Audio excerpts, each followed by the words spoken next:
Gente, vamos continuar aqui, tá? Determinantes de saúde.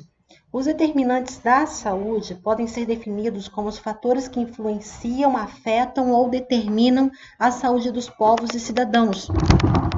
O equilíbrio saúde e doença, porque isso é um equilíbrio, tá? Quando acontece um desequilíbrio, a gente passa a sofrer processos de desvios da saúde, de instalação de doença. O equilíbrio saúde-doença é determinado por uma multiplicidade de fatores, tanto de origem social, econômica, cultural, ambiental, biológica, genética, conhecida internacionalmente. Isso tudo dentro do indivíduo. Ó, tem condições socioeconômicas, tem condições de vida do trabalho, desemprego, água, esgoto, saneamento básico ruim, serviço de saúde, habitação, tudo isso influencia nas condições de saúde da população, tá? Indicadores de saúde são frequências relativas que vão fornecer para a gente informações sobre determinados atributos e dimensões relacionadas à condição da vida da população. Isso vai indicar para a gente esses determinantes de saúde, tá? Os indicadores da saúde vão me dizer, por exemplo, quanto de adolescentes eu tenho grávida, qual a minha taxa de mortalidade infantil, qual a esperança de vida média, tudo isso está relacionado com as condições de vida da população, com condições culturais, com condições socioeconômicas, tá? Tudo isso está relacionado com determinantes da saúde e passam a ser para a gente indicadores da saúde. Se eu tenho muitas adolescentes grávidas, isso para mim é ruim, é um indicador de saúde que está me dizendo que pessoas que não estão preparadas para ter filhos estão tendo filhos antes da hora. Porcentagem de diabéticos tipo 1 e tipo 2, porcentagem de obesos, doenças cardiovasculares, tudo isso são indicadores da saúde. Eu tenho também, dentro dos indicadores de saúde, indicadores de morbidade e de mortalidade. Qual é a diferença de morbidade para mortalidade? A morbidade tem a ver com doenças crônicas, tá? Doenças que indicam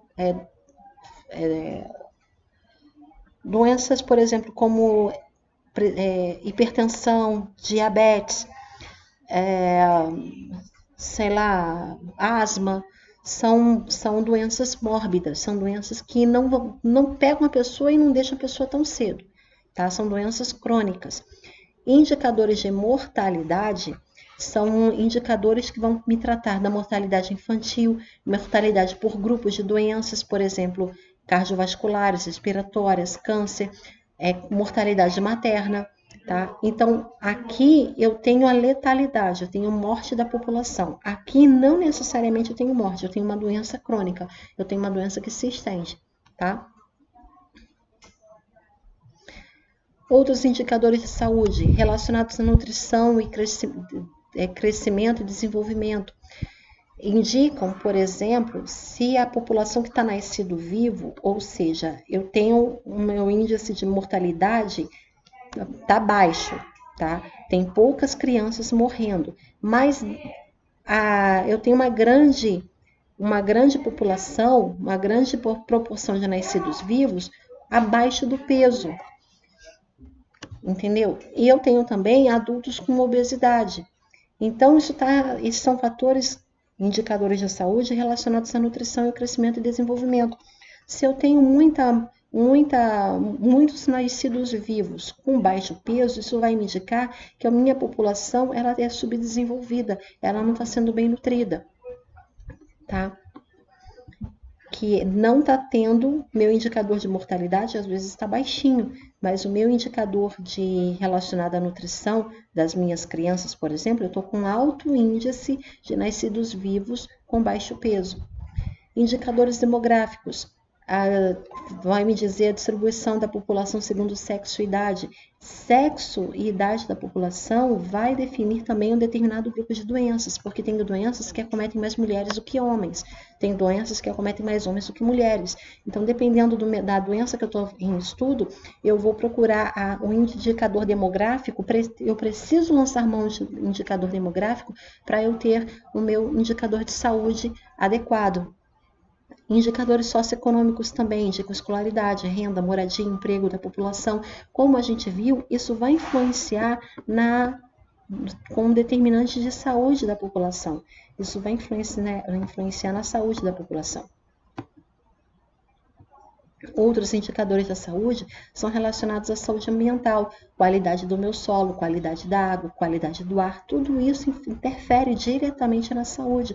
Se o ar está contaminado, não é da época de vocês, eu acredito, mas quando eu era pequena, quando eu era criança, havia muitas crianças em Cubatão nascendo sem cérebro por causa da poluição do ar. Uma das teorias testadas foi a poluição do ar. E essa teoria, essa tese, né, se mostrou verdadeira. Então, as crianças estavam nascendo com anencefalia por causa de poluição. Então, existem sim fatores relacionados à saúde ambiental que interferem na saúde da população. E os indicadores que são relacionados aos próprios serviços de saúde. Vai me dizer quantos profissionais de saúde eu tenho por 1.000 habitantes. E o número dos atendimentos em determinadas especialidades básicas por 1.000 habitantes. Por exemplo, quantos atendimentos ginecológicos eu tenho naquela região?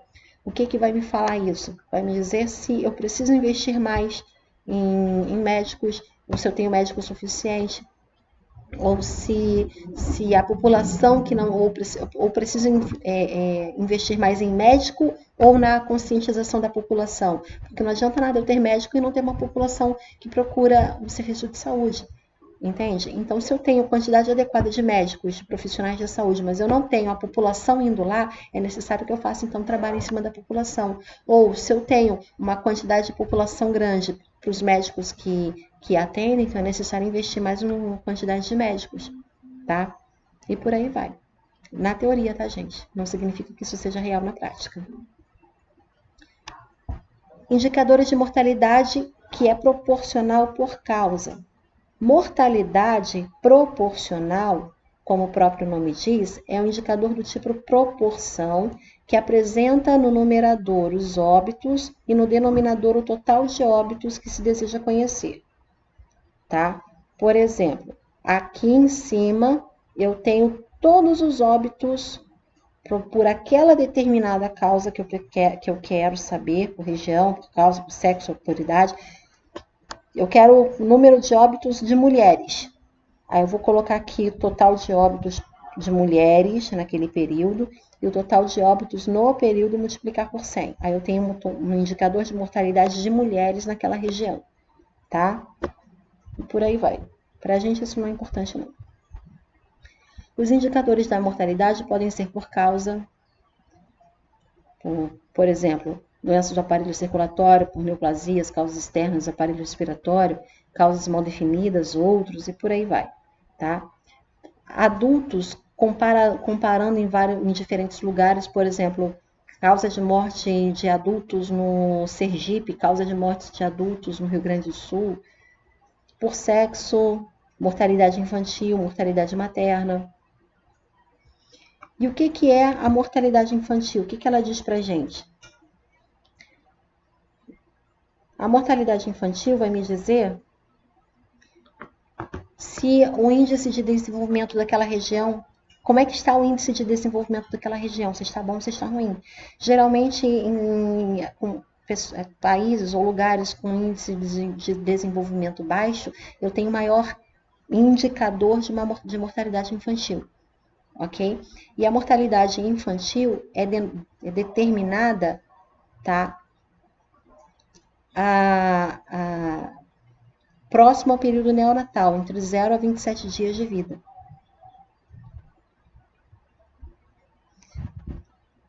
O pós-natal acontece até, por exemplo, 1 ano, 2 anos de idade, e também se relaciona com condições socioeconômicas e ambientais, principalmente nutrição. Tá? Nem tanto agente infeccioso, que pega todo mundo, mas principalmente a nutrição. E agente infeccioso vai matar essas crianças se o sistema imune delas estiver fragilizado, ok? Indicador de mortalidade materna. A mortalidade materna ela é indicada durante a gestação ou até 42 dias após o término da gestação, ok? A gente tem, quando a mulher morre durante esse período aqui, a gente diz que foi um índice de mortalidade materna, mortalidade em consequência da gravidez. Aqui os índices, aqui 2016 e aqui 2015.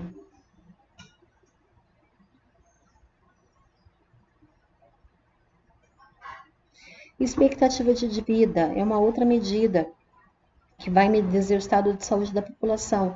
Quanto mais desenvolvida aquela população, quanto melhor o estado de saúde daquela população, a gente espera uma expectativa de vida maior, tá?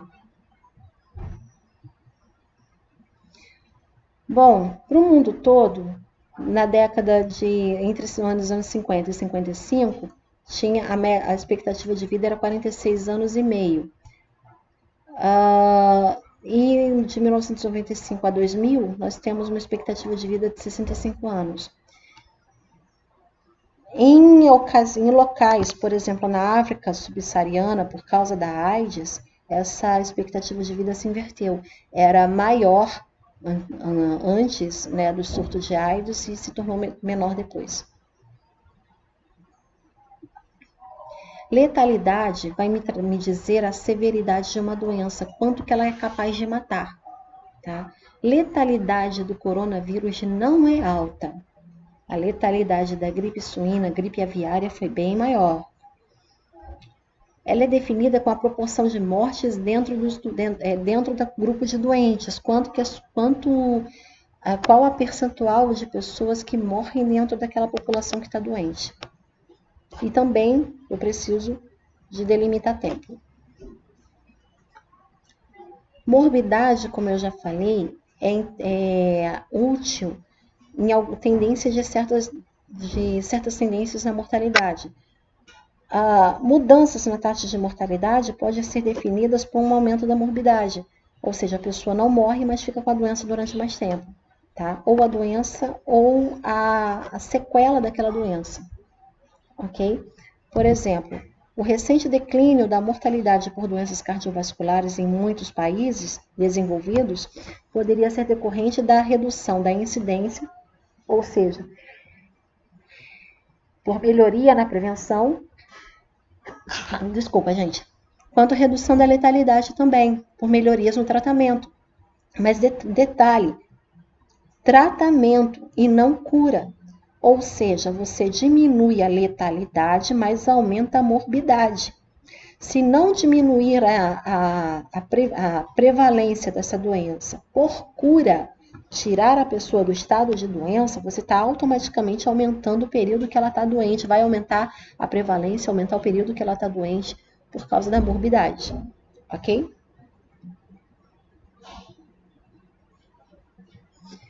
A taxa de mortalidade ela vai ser útil na investigação de doenças com alta letalidade. Mas muitas doenças vão apresentar uma baixa letalidade, por exemplo, doenças mentais, doença musculoesquelética, artrite reumatoide, cachumba, mas elas apresentam alta morbidade. A pessoa vai ficar com aquela doença, com a sequela daquela doença para o resto da vida dela. O que é incapacidade? É uma outra preocupação dos epidemiologistas, porque nem todas as doenças que vão causar uma letalidade, que vão matar,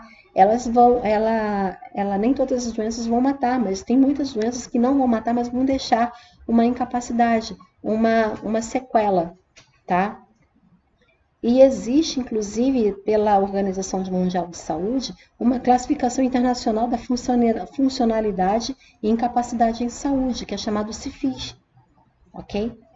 Então, uma preocupação dos epidemiologistas não são somente com a letalidade das doenças, mas também com as sequelas que essas doenças deixam, porque essas sequelas ficam para o resto da vida, causam limitações, causam perdas de função, causam uma série de outros problemas, ok? Inclusive, pode causar depressão, que é o mal do século, né? Muitas vezes vai causar depressão, ou seja, outros problemas de saúde em decorrência de uma morbidade que um problema de saúde acarretou.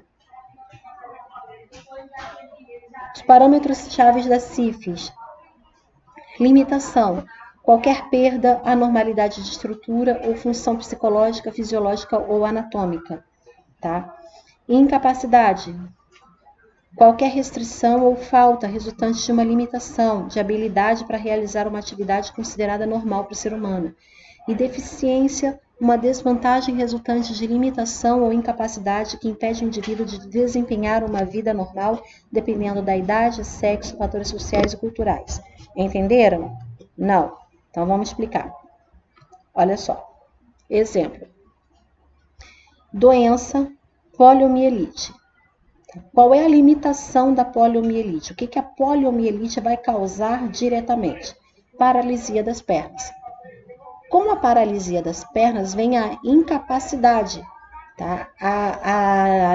Vamos dizer assim, o resultado, qual é a consequência dessa limitação? Eu não tenho impossibilidade para caminhar. Qual vai ser a deficiência dessa pessoa? Ela não vai conseguir um emprego. Vai ser mais difícil dela conseguir um emprego. Ou seja, vai gerar custo econômico para o país. Tá? Doença, um trauma cerebral. Vamos dizer, a pessoa caiu da laje. Tá? Limitação dessa pessoa, vai dar um retardo mental. Consequência desse retardo mental, uma dificuldade de aprendizado. O que é que se consegue, qual é o resultado final desse dificuldade de aprendizado? Isolamento social. Fica mais fácil de ver isso aqui. Isso aqui é um desfecho não fatal em saúde. Então, mesmo um desfecho não fatal em saúde causa graves problemas, tá?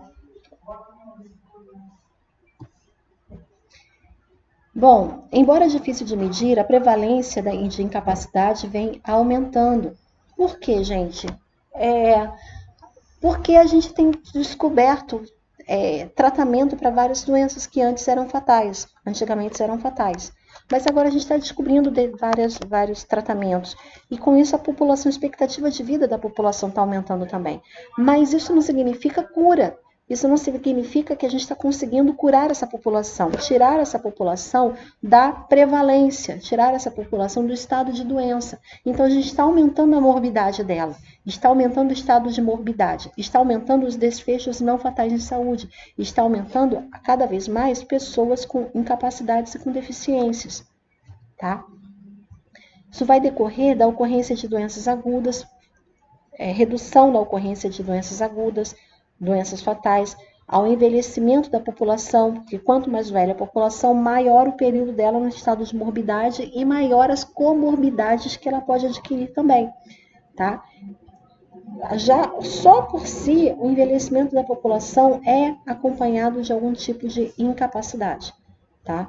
Então, é uma preocupação, não é uma coisa fácil de resolver, não é uma coisa que tem uma solução óbvia, e a tendência nisso daí é aumentar. A tendência não é melhorar, a tendência é piorar, tá? Infelizmente. E para resolver isso daqui seria necessário saber, né, conhecer a cura para todas as doenças, para a maioria das doenças que causam esse tipo de morbidade. Mas isso na situação atual tá fora da nossa jurisdição. Bom, gente, é isso aí, tá?